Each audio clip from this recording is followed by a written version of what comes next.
بسم اللہ الرحمن الرحیم۔ السلام علیکم۔ ہمارا آج کا خلاصہ 22 نمبر ہے اور اس میں ہم 3 صورتیں کریں گے۔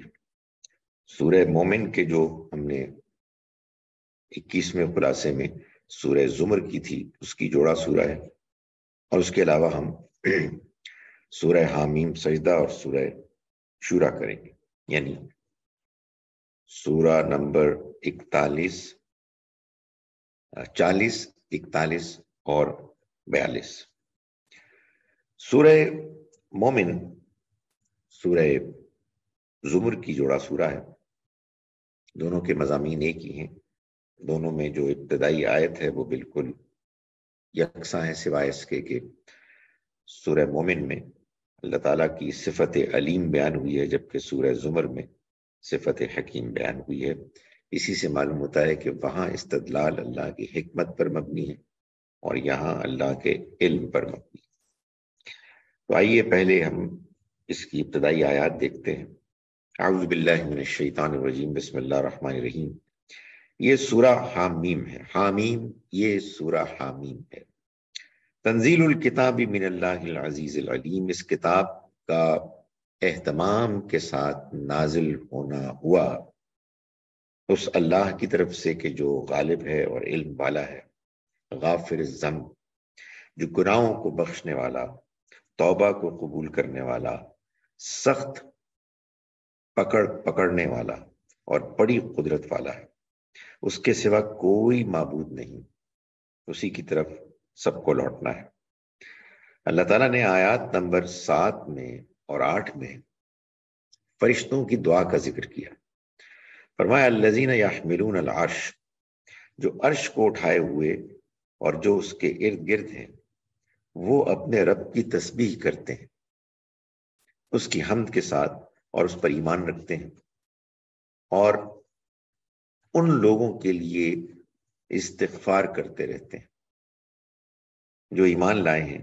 اے ہمارے رب، تیری رحمت اور تیرا علم ہر چیز کا احاطہ کیے ہوئے ہے، تو ان لوگوں کی مغفرت فرما جو توبہ کریں اور تیرے راستے کی پیروی کریں، اور ان کو جہنم کے عذاب سے بچا۔ اے ہمارے رب، اور ان کو ہمیشگی کے ان باغوں میں داخل کر جن کا تو نے ان سے وعدہ کیا ہے، اور ان کو بھی جو ان کے آباء و ازواج اور ذریات، ان کے آباء و اجداد، ان کی بیویوں، ان کی اولاد میں سے جنت کے لائق ٹھہریں۔ بے شک غالب اور حکمت والا تو ہی ہے۔ یہ شاندار دعا وہ کرتے ہیں اہل ایمان کے لیے۔ اس کے بعد اللہ تعالیٰ نے قیامت کی کیفیت بیان کی۔ آیت نمبر 18 میں فرمایا کہ وَأَنذِرْهُمْ يَوْمَ الْآزِفَةِ إِذِ الْقُلُوبُ لَدَى الْحَنَاجِرِ کاظمین، اور ان کو قریب آ لگنے والی آفت کے دن سے ڈراؤ، خبردار کرو، جبکہ دل حلق میں آ پھنسیں گے اور وہ غم سے گھٹے ہوئے ہوں گے۔ اس دن ظالموں کا نہ کوئی مددگار ہوگا اور نہ کوئی ایسا سفارشی جس کی بات سنی جائے۔ یعلم خائنۃ الاعین وما تخفی الصدور، فرمایا وہ نگاہوں کی چوری کو بھی جانتا ہے اور ان بھیدوں کو بھی جانتا ہے جو سینے چھپائے ہوئے ہیں۔ اس کے بعد اللہ تعالیٰ نے اس مومن شخص کا بیان فرمایا کہ جو آل فرعون میں سے تھا، لیکن اس نے موسیٰ اور ہارون علیہ السلام کے پیغام کے حق میں اپنی شہادت پیش کی۔ فرمایا وقال رجل مومن، اور آل فرعون میں سے ایک مومن نے جو اپنے ایمان کو چھپائے ہوئے تھا کہا، کیا تم لوگ ایک شخص کو اس بنا پر قتل کرو گے کہ وہ کہتا ہے کہ میرا رب اللہ ہے، حالانکہ وہ تمہارے رب کی جانب سے نہایت واضح نشانیاں لے کر آیا، اور اگر وہ جھوٹا ہوگا تو اس کے جھوٹ کا وبال اسی پر پڑے گا، اور اگر وہ سچا ہوا تو اس کا کوئی حصہ تم کو پہنچ کے رہے گا، یعنی اس عذاب کا جس کے کہ وہ تمہیں وعید سنا رہے ہیں۔ اللہ اس کو باب مراد نہیں کرے گا جو حد سے گزرنے والا ہے، جھوٹا لپاٹیا ہے۔ آگے چل کے آیت نمبر 44 میں اللہ تعالیٰ بتاتے ہیں اسی بندہ مومن کے بارے میں کہ اس نے کہا کہ فَسَتَذْكُرُونَ مَا أَقُولُ لَكُمْ، تو تم عن قریب ان باتوں کو یاد کرو گے جو میں تم سے کہہ رہا ہوں، اور میں اپنا معاملہ اللہ کے حوالے کرتا ہوں، بے شک اللہ ہی بندوں کا نگران حال ہے۔ اس کے بعد فرعون اور اس کے ساتھیوں کا انجام اللہ تعالیٰ نے بیان فرمایا آیت نمبر 45 اور 46 میں، فرمایا فَوَقَاهُ اللَّهُ، تو اللہ نے اس کو ان کی چالوں کی آفتوں سے محفوظ رکھا، اس بندہ مومن کو، اور فرعون والوں کو برے عذاب نے گھیر لیا، یعنی آگ جس پر صبح و شام وہ پیش کیے جاتے ہیں، اور جس دن قیامت ہوگی حکم ہوگا کہ فرعون والوں کو بدترین عذاب میں داخل کرو۔ آخر میں آیت نمبر 60 میں اللہ تعالیٰ یہ واضح فرماتے ہیں کہ یہ جو دعا ہم کرتے ہیں اللہ سے، یہ ہمیں کرنی چاہیے اور یہی عبادت ہے۔ فرمایا وقال ربکم ادعونی استجب لکم، اور تمہارے رب کا ارشاد ہے کہ مجھ کو پکارو، مجھ سے دعا کرو، میں تمہاری درخواست قبول کروں گا۔ جو لوگ میری بندگی سے سرتابی کرتے ہیں، تکبر کر کے اعراض کرتے ہیں، وہ ان قریب ذلیل ہو کر جہنم میں پڑیں گے۔ اس کے بعد ہم دیکھتے ہیں سورہ حامیم سجدہ اور سورہ شورا، سورہ 41 اور 42، ان کا جوڑا سامنے آتا ہے۔ پہلی سورہ میں اور دونوں میں مضامین تو وہی ہیں، انذار و تبشیر کے، اور سورہ مبارک اس گروپ میں صورتوں کے توحید کا مضمون غالب ہے، لیکن سورہ حامیم سجدہ میں معلوم ہوتا ہے کہ تنبیہ کا مضمون نمایاں ہے، اور دوسری میں تفہیم سمجھانے کا انداز زیادہ نمایاں ہے۔ تو پہلے ہم لیتے ہیں سورہ حامیم سجدہ کو۔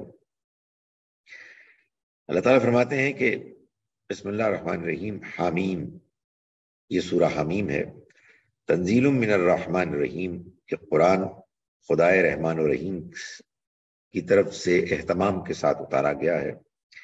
کتاب فصلت، یہ ایسی کتاب ہے جس کی آیتوں کی تفصیل عربی قرآن کی صورت میں ان لوگوں کے لیے کی گئی جو جاننا چاہے۔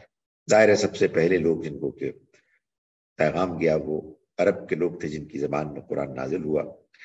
بشیرم و نذیرہ، خوشخبری دینے والی اور آگاہ کر دینے والی، بس ان کی اکثریت نے اس سے اعراض کیا اور وہ اس کو نہیں سن رہے ہیں۔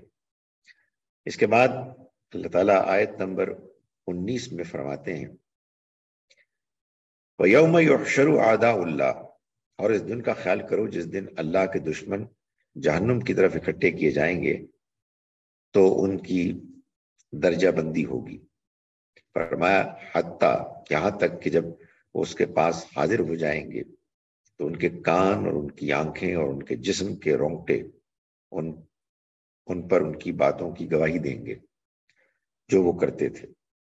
وَقَالُوا لِجُلُودِهِمْ، اور وہ اپنے جسموں سے کہیں گے کہ تم نے ہمارے خلاف کیوں گواہی دی؟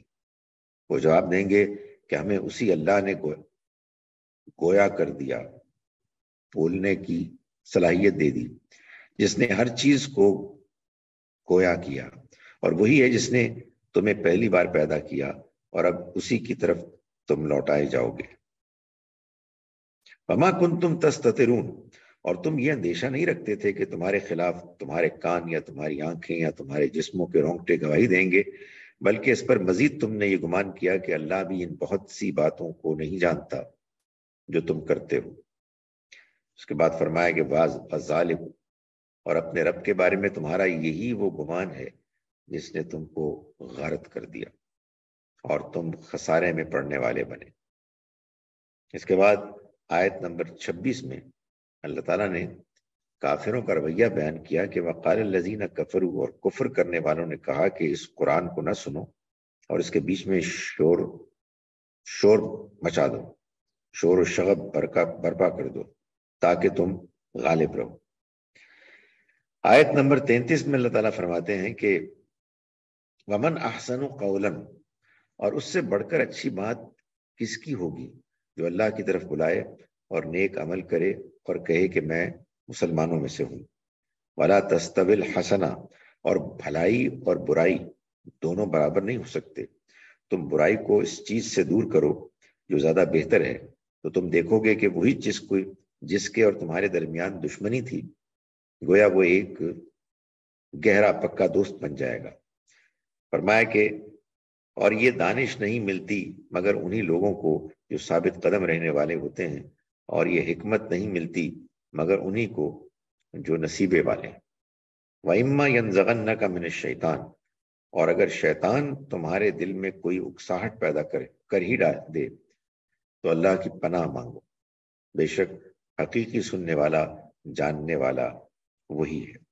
اس کے بعد سورہ مبارکہ کے اختتام میں اللہ تعالیٰ آیت نمبر 53 میں فرماتے ہیں سَنُرِيهِمْ آیاتنا، ہم ان کو اپنی نشانیاں آفاق میں گرد و پیش میں بھی دکھائیں گے اور خود ان کے اندر بھی، یہاں تک کہ ان پر یہ ظاہر ہو جائے گا کہ یہ قرآن بالکل حق ہے، اور کیا تمہارے رب کا ہر بات کا گواہ ہونا کافی نہیں ہے؟ آگاہ رہو کہ یہ لوگ اپنے رب کے حضور پیشی کے بارے میں شک میں ہیں، آگاہ رہو کہ وہ ہر چیز کا احاطہ کیے ہوئے۔ اس کے بعد اگلی سورہ مبارکہ ہے سورہ شورا، سورہ نمبر 42۔ اس کا آغاز ہوتا ہے بسم اللہ الرحمن الرحیم، حامیم عین سین قاف۔ یہ سورہ حامیم عین سین قاف ہے۔ یہ حروف مقطعات اس سورہ مبارکہ میں یہ واحد سورہ ہے کہ جس میں دو الگ الگ حروف مقطعات کا یعنی ایک میں جوڑا ہے اور ایک میں 3 حروف ہیں بیان کیے گئے ہیں۔ ظاہر ہے یہ صورتوں کے نام بھی ہیں اور ان میں اور بھی حکمتیں ہیں جو ان حروف کے ان معنی کے نتیجے میں ہمارے سامنے آئیں گی کہ جو معنی ان کے اندر پوشیدہ ہیں، یعنی زبان میں یہ معنی اگر تحقیق کی جائے تو سامنے آتے ہیں۔ یہ ایک تفصیلی موضوع ہے، امید ہے کہ اس پر اشارہ میں سورہ قلم میں کروں۔ اس کے بعد اللہ تعالیٰ فرماتے ہیں آیت نمبر 13 میں کہ اللہ تعالیٰ نے شرع لکم من الدین، فرمایا کہ اس نے تمہارے لیے وہی دین مقرر کیا ہے جس کی ہدایت اس نے نوح کو فرمائی اور جس کی وحی ہم نے تمہاری طرف کی اور جس کا حکم ہم نے ابراہیم، موسیٰ اور عیسیٰ کو دیا کہ اس دین پر قائم رہو اور اس میں تفرقہ نہ پیدا کرو۔ یعنی اللہ تعالیٰ نے یہ دین اس لیے دیا ہے کہ سب لوگ اس کو مضبوطی سے پکڑیں، جیسا کہ سورہ آل عمران میں فرمایا کہ اللہ کی رسی کو مضبوطی سے پکڑو تم سب کے سب، اور اس میں تفرقہ مت کرو۔ مشرکین پر وہ چیز بہت شاق بھاری گزر رہی ہے جس کی طرف تم ان کو دعوت دے رہے ہو۔ اللہ جس کو چاہتا ہے اپنی طرف آنے کے لیے چن لیتا ہے، اور وہ اپنی طرف رہنمائی انہی کی کرتا ہے جو اس کی طرف متوجہ ہوتے ہیں۔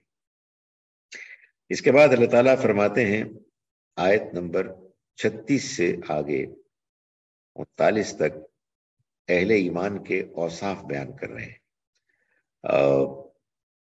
فرمایا کہ فما اوتیتم من شیء فمتاع الحیات الدنیا، بس جو کچھ بھی تمہیں ملا ہے وہ دنیاوی زندگی کی متاع حقیر ہے، اور جو کچھ اللہ کے پاس ہے وہ کہیں بہتر ہے اور پائیدار ہے ان لوگوں کے لیے جو ایمان لائیں اور اللہ پر بھروسہ رکھتے ہیں۔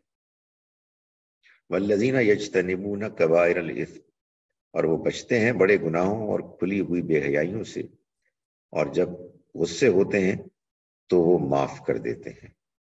والذین استجابوا لربہم، اور وہ جنہوں نے اپنے رب کی دعوت پر لبیک کہی اور نماز کا اہتمام کیا، اور ان کا نظام شورا پر ہے، آپس کے مشورے سے معاملات طے کرتے ہیں، اور جو کچھ ہم نے ان کو رزق بخشا اس میں سے خرچ کرتے ہیں۔ یہ ایک بڑی اہم بات ہے کہ اللہ تعالیٰ نے عام طور پر نماز اور زکوٰۃ، اللہ کو یاد کرنا اور اللہ کے بندوں پر خرچ کرنا، ان کو اپنے نیک بندوں کے اوصاف کے طور پر بیان کیا ہے، لیکن یہاں خاص طور پر ہم یہ دیکھتے ہیں کہ نماز اور اللہ کی راہ میں خرچ کرنے کے درمیان وَأَمْرُهُمْ شُورَىٰ بَيْنَهُمْ کا ذکر ہے۔ سو معلوم ہوا کہ آپس کا مشورہ مسلمانوں کے لیے اتنا اہم ہے کہ اللہ نے اس کو اس مقام پر نماز اور اپنی راہ میں خرچ کرنے کے بیچ میں رکھا، جس سے معلوم ہوتا ہے کہ اہل ایمان جب بھی کوئی اجتماعی کام کریں گے، وہ چھوٹا ہو بڑا ہو، وہ کسی کلب کے لیول کا ہو، کسی ادارے کے لیول کا ہو یا سلطنت کے لیول کا ہو، مشورہ یہ ہمیشہ ہوگا۔ مشورے کے بغیر کوئی فیصلہ نہیں ہوگا۔ جو فیصلہ مشورے کے منافی ہوگا وہ اللہ کی نگاہ میں صحیح فیصلہ نہیں ہوگا۔ چنانچہ مسلمان جب بھی کوئی سیاسی نظام بنائیں گے وہ لازماً مشورے کی بنیاد پر ہوگا۔ کس کا مشورہ؟ سب لوگوں کا مشورہ۔ جو لوگ بھی اس نظام کا حصہ ہیں ان کو اس میں انوالو کیا جائے گا۔ فرمایا کہ والذین اذا اصابہم البغی، اور وہ کہ جو انتقام لیتے ہیں اس وقت جب ان پر زیادتی کی جاتی ہے، یعنی خود سے کوئی غلط کوئی زیادتی کا اقدام نہیں کرتے دوسروں پر، بلکہ اگر ان کے اوپر زیادتی کی جائے تو پھر البتہ اب وہ بدلہ لیتے ہیں۔ اس کے بعد سورہ مبارکہ کے اختتام پر اللہ تعالیٰ فرماتے ہیں وَكَذَلِكَ أَوْحَيْنَا إِلَيْكَ، اور اسی طرح سے ہم نے آپ کی طرف بھی وحی کی، ایک روح کی اپنے امر میں سے۔ روح یعنی وحی جو نظر نہیں آتی مگر اللہ کی طرف سے ہے۔ نہ آپ یہ جانتے تھے کہ کتاب کیا ہے اور نہ جانتے تھے کہ ایمان کیا ہے، نہ آپ کو شریعت معلوم تھی اور نہ ایمانیات کی تفصیلات معلوم تھی، لیکن ہم نے اس کو ایک نور روشنی بنایا جس سے ہم ہدایت دیتے ہیں اپنے بندوں میں سے جس کو چاہتے ہیں، اور بے شک آپ ایک سیدھی راہ کی طرف رہنمائی کر رہے ہیں۔ یعنی یہ اللہ کی مہربانی ہے کہ اس نے وحی کے ذریعے سے نبی صلی اللہ علیہ وسلم کو اپنا دین، اپنی شریعت، ایمانیات، اخلاقیات کی یاد دہانی، یہ سب کچھ کرایا۔ فرمایا صراط اللہ، یہ اللہ کا راستہ ہے۔ اللہ اپنے اس راستے کی طرف بلا رہا ہے کہ الذی لہ ما فی السماوات والارض وما فی الارض، یہ اس اللہ کا راستہ ہے جس کے سب کچھ ہیں جو آسمانوں میں ہیں اور زمین میں۔ جان لو سارے معاملات اللہ ہی کی طرف لوٹنے والے ہیں۔